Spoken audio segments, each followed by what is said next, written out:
it is day 70 of this 100-day project.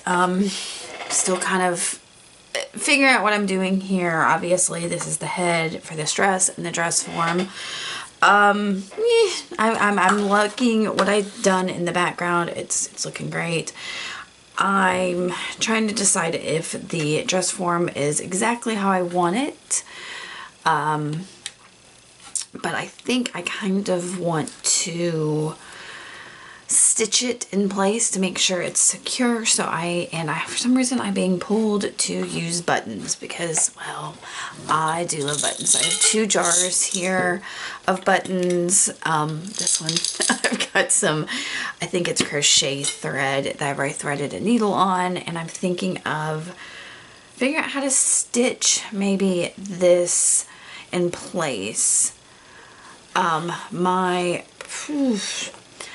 trying to decide if this is exactly the form I want. If I want to poof it out in some way, you know, squash it and move it, because it is wire and it can twist and turn, and that's, I think, why I love wire, is I can do pretty much anything I want with it. And if I need to start over, I have more wire. It's okay. So I am just kind of messing with this form that I created because the bust area, the upper torso area, is not filling out as much as I want. I'm trying to see,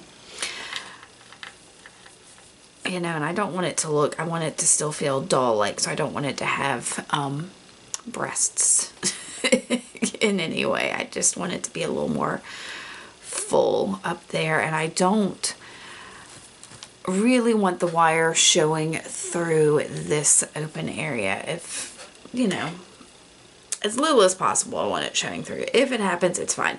And I'm finding that this dress isn't as long as I want, so I may have to put something in this area. I'm not sure what that's going to be. I'm not sure what's going in most of these areas, but for now, I'm gonna, I think, just stitch on some buttons.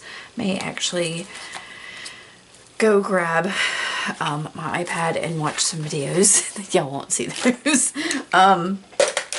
And do that while I stitch. So I will have the camera on and let you see some of this. It's, you know, it's not precious. I can clip off buttons once I stitch them. So I have to keep reminding myself that none of these things are really permanent or really precious. You know, it's, well, this dress is kind of precious. This was sent to me in Happy Mail by my friend Cynthia. And yeah, it was hers, I think, when she was a kid. So it's kind of precious, but I think she thinks I'm doing it justice. At least that's what she's told me on Instagram. So, all right, I'm gonna stop dilly-dallying.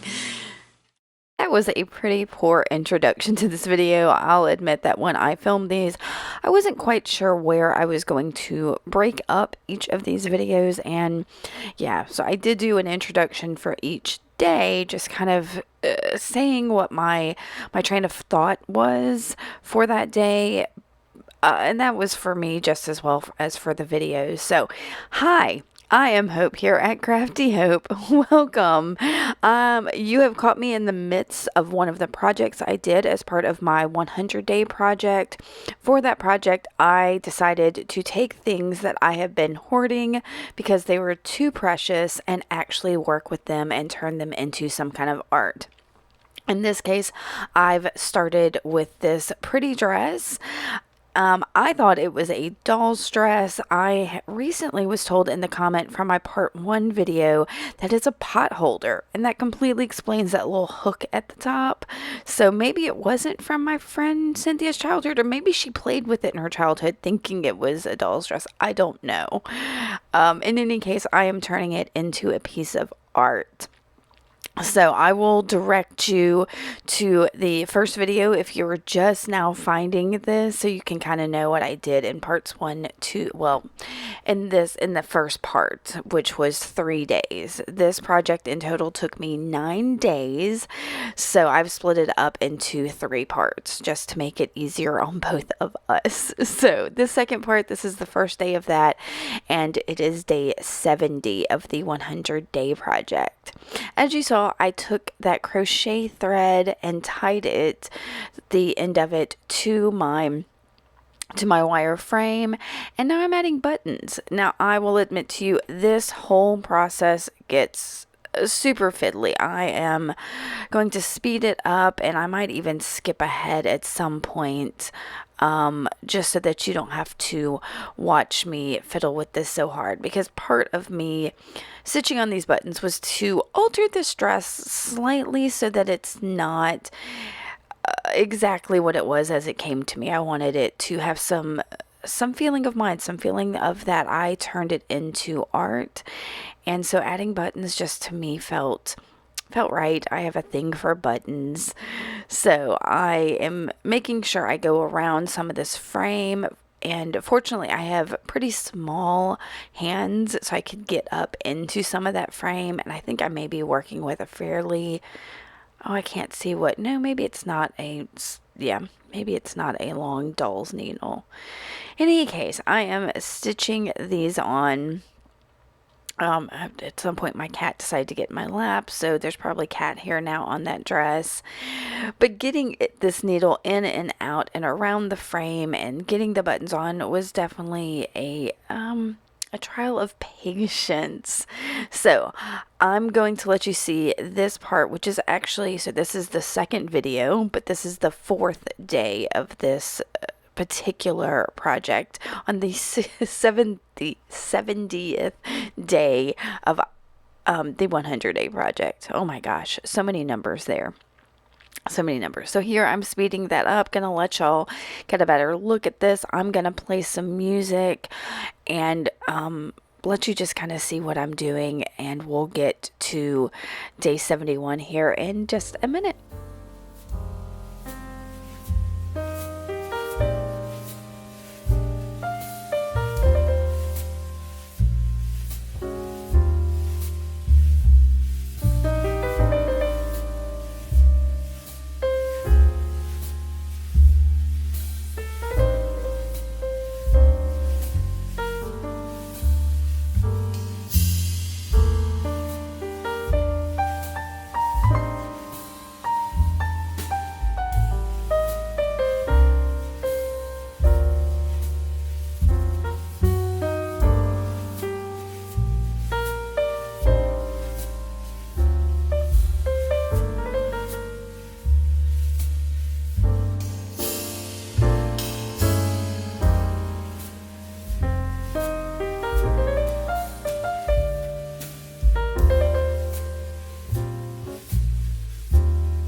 It is day 71, and I made these today. I went into my laser cutting program, which is called Lightburn, and it took a while, y'all. This was several hours worth, well, not several hours, but definitely more than an hour's worth of work to create these, because I had to create this using another one, and it was a whole thing, and then getting it down to the right size so I can fit it on here, and it's still not like exactly the right size, but I believe there's enough surface area that I'll be able to glue it on there on my little girl. So right now what I am going to do is paint these. So like I said, I've already worked for quite a bit of time. Oh look, I still have some of these little pieces that need to come out. I've already worked quite a bit of time trying to get this design right and get cut out and all of that. So that was my big bulk of today's projects, but I'm gonna go ahead and paint it. So I've pulled out a gold to put in the background. I think, I'm trying to decide, I think so. And then this little one I'm going to do in this like bluey green color that kind of matches the dress here. So it's still kind of like a gold, and yeah. And I might even add some rhinestones if I've got any in my stash that'll work up there. But maybe we'll see. That feels like it might cheapen it, but I could also glue buttons. Ooh, I like that idea better. So I may not paint the tops of the, well, no, I'm gonna go ahead and paint them. Anyway, I may add buttons up there that I think that would kind of pull all of this in. Yes. Oh, y'all, talking out loud works sometimes. Okay, so I'm gonna paint. What I meant to say was that thinking out loud works. I was talking too much. Really on this day, all I am going to do is paint these and add buttons.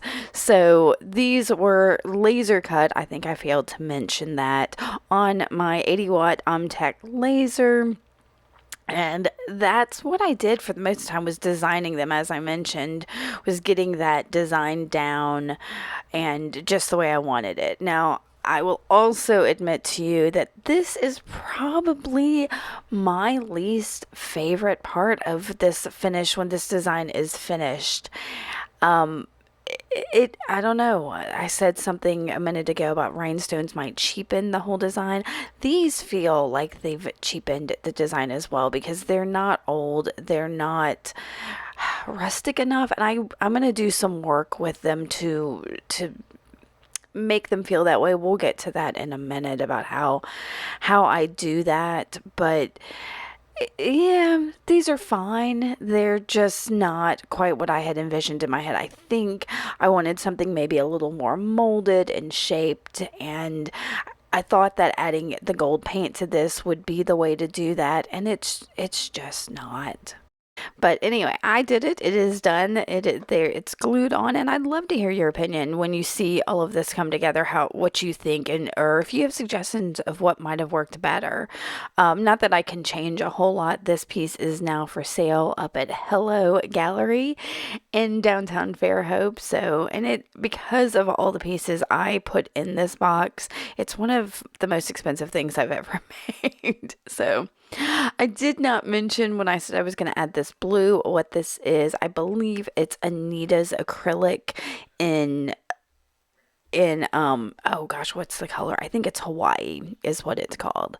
So I did add at least 2 coats of blue paint to this second piece, because it's a cheaper acrylic than that Deco Arts cream coat that I did use. So like I said, I wanted this to feel a little more aged, so I try using my walnut stain distress ink on the edges of this, especially this gold one, to push it back. What did I say? Delta Arts. It's Delta Cream Coat 14 karat gold paint is what it is. It's the one I have is really old, so I've been trying to use it up.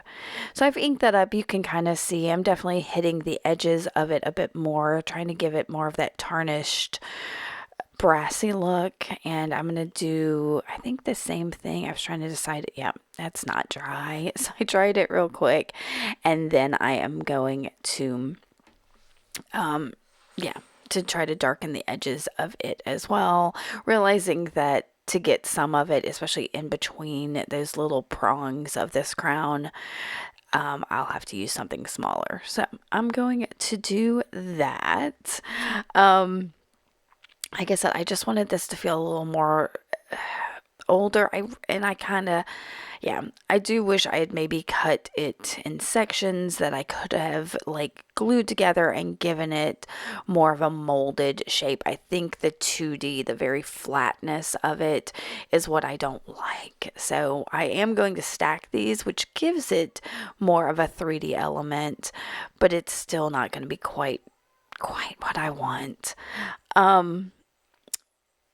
So I'm going to use my E6000 to glue one piece to the other. And I'm using it, I mean, wood glue probably would have worked just as well too. But because I did paint the front surface of that gold one, I felt like I needed a little bit of a glue that didn't need a wood to wood surface, I guess. That's, yeah. E6000 is my go-to for pretty much everything.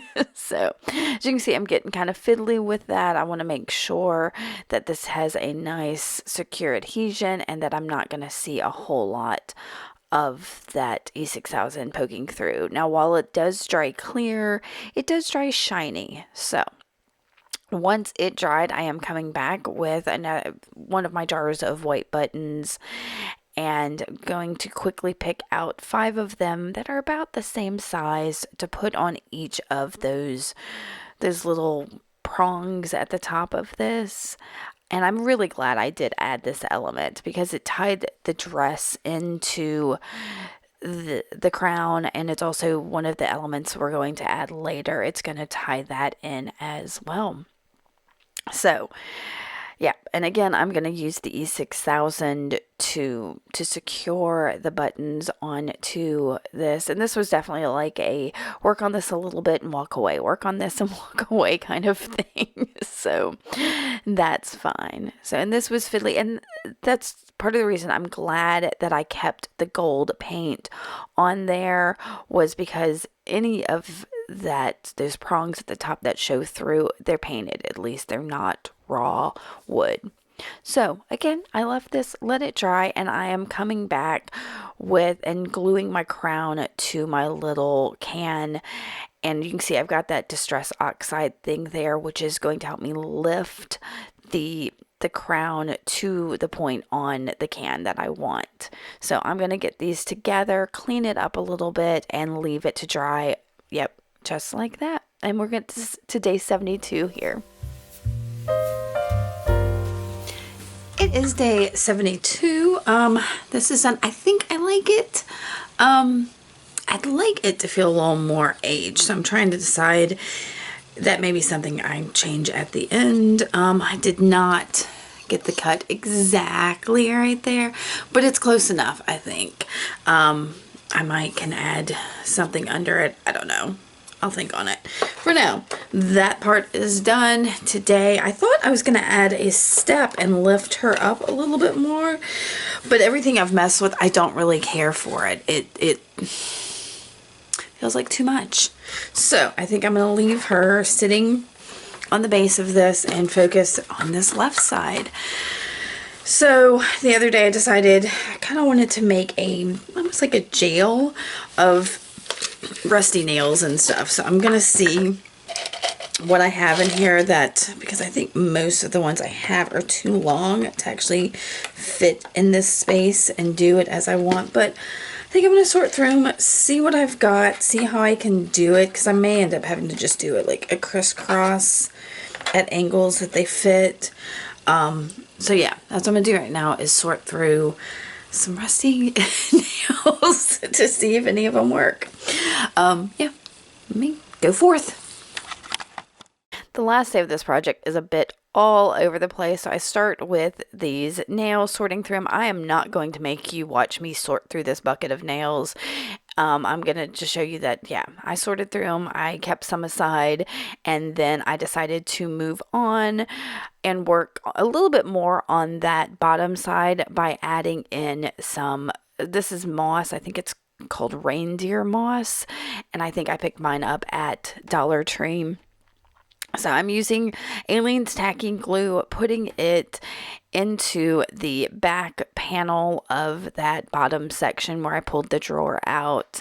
And this is going to get bit fiddly, but basically I'm putting glue in and I'm going to be adding that moss. I'm putting a ton of glue in there. I could have picked all kinds of glue. I could have used my E6000 or Fabri-Tac or even Elmer's glue. I'm sure just some school glue would work fine to glue this in, but tacky glue sounded about right. So I'm pulling this apart, getting it in there, y'all. I love this.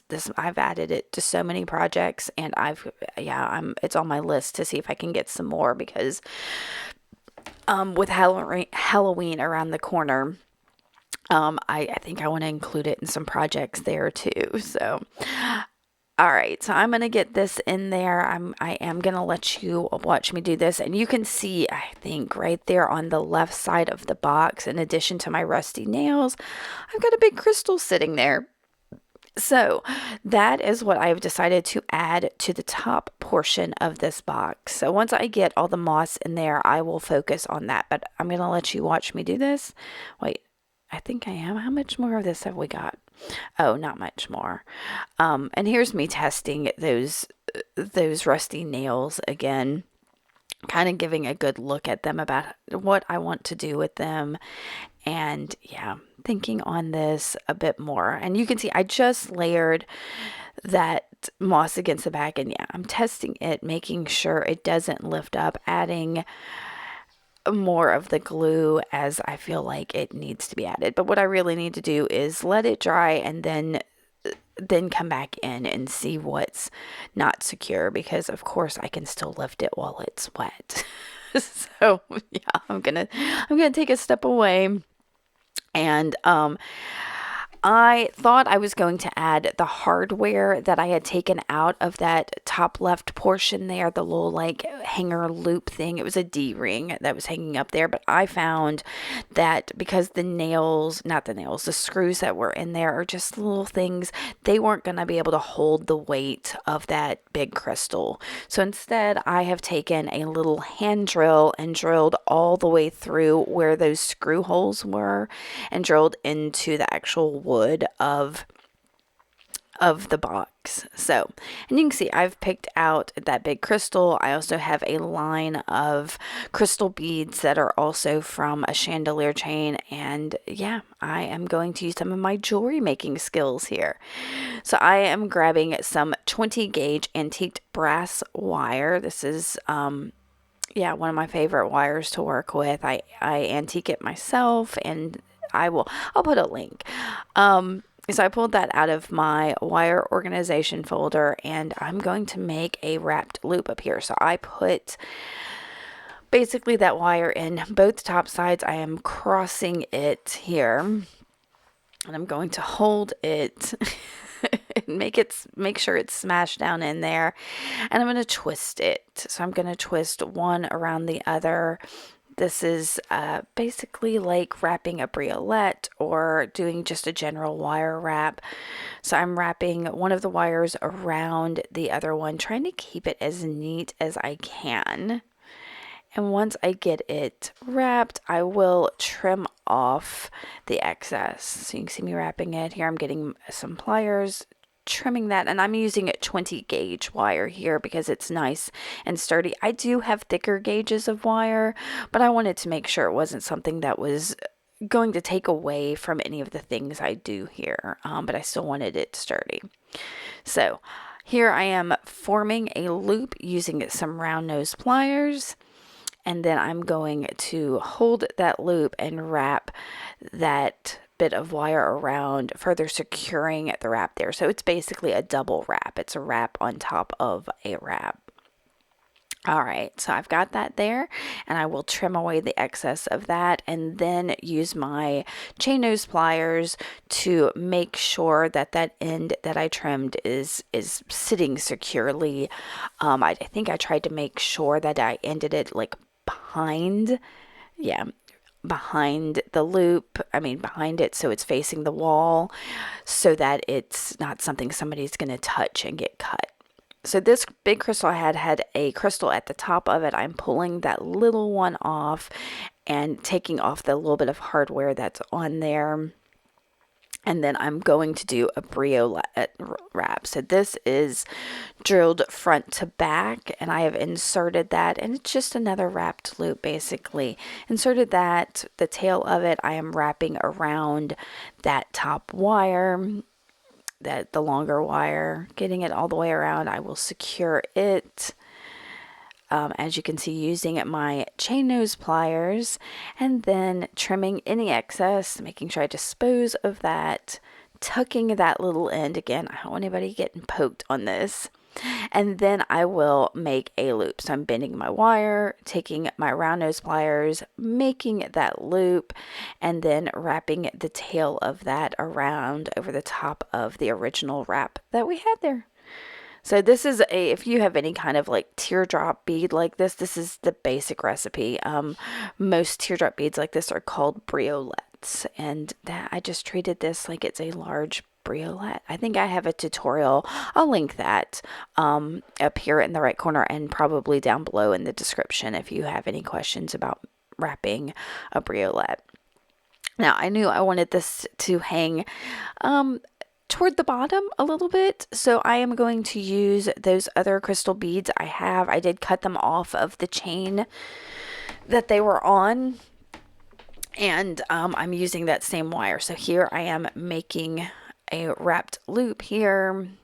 You can see, and again, this is another tutorial I have about making wrapped loops. I will link that. I'll put a card up here on the right, and I will try to put a link in the bottom, in the description box below, for you to go see how you make wrap loops. But once I got my wrap loop made on one end, I added my bead and then made another loop, and then I am wrapping it just like so. And I connected it before I finished that wrap. I did connect it to the loop on the crystal, or the teardrop crystal. And I will, secure the end here. I can't remember how many I did. Did I do 3? I think I did do 3.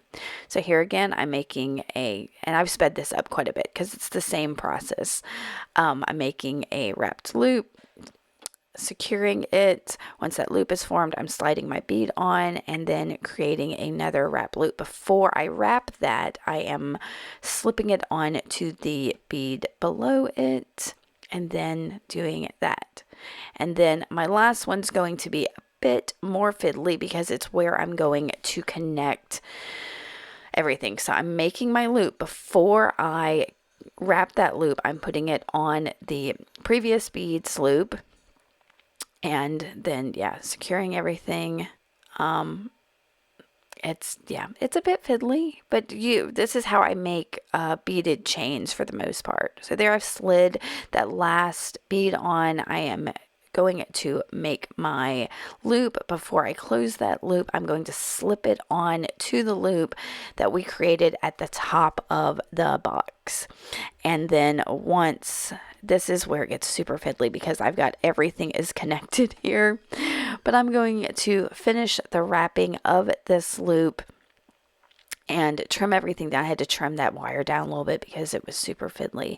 But holding that and working inside that box was definitely a bit of a pain. So once I get this done, that is it for these days 70, 71, and 72 of this part of my 100-day project. I'm going to give you some looks at these, but they're not great because I had to pull them from Instagram. So I do apologize for that. Now, if you like this, definitely give me a thumbs up. If you have any questions, please ask me. I'd be happy to answer them. Thank you so much for watching this, and I will have the last part of this box up very soon. But I've got all kinds of stuff for you to watch if you're interested in how I craft. All right, guys, I will see y'all later. Bye.